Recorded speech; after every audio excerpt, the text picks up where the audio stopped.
Hola familia, miren, por aquí ando tratando de organizar un poco la ropa para tenderla y la ropa de la bebé, porque ha estado con lluvias esta mañana de domingo.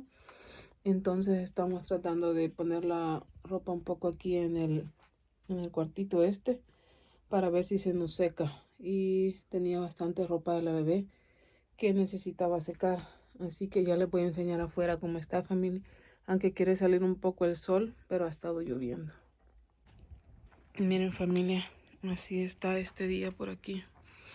Miren, bastante nublado, así que por eso me tocó entrar la ropa ahí al cuartito y ver de qué forma organizarla para que se logre secar un poco. Y por aquí también les muestro, miren cómo van las plantitas. Así están las que han logrado sobrevivir todavía a estos días de lluvia y de otoño. Miren, los aloe vera sí están bien bonitos. Estaban allá al lado del sol, pero mi marido los pasó para acá para que les diera un poco la sombra. Y miren el cilantro cómo está. Va bien bonito. Miren cuántos aloe tengo. La hierbabuena y también el romero, la matita de romero. Miren, está bien bonita.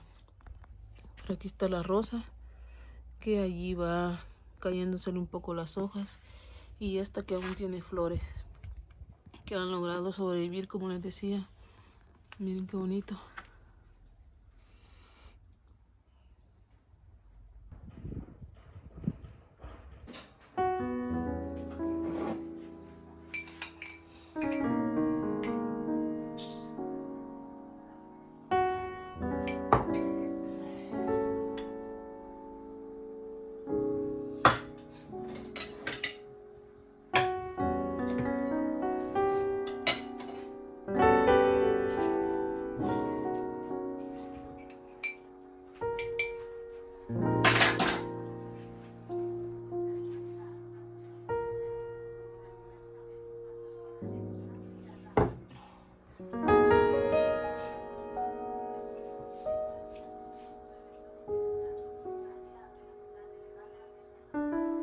Gracias familia por el apoyo y nos vemos en un próximo video.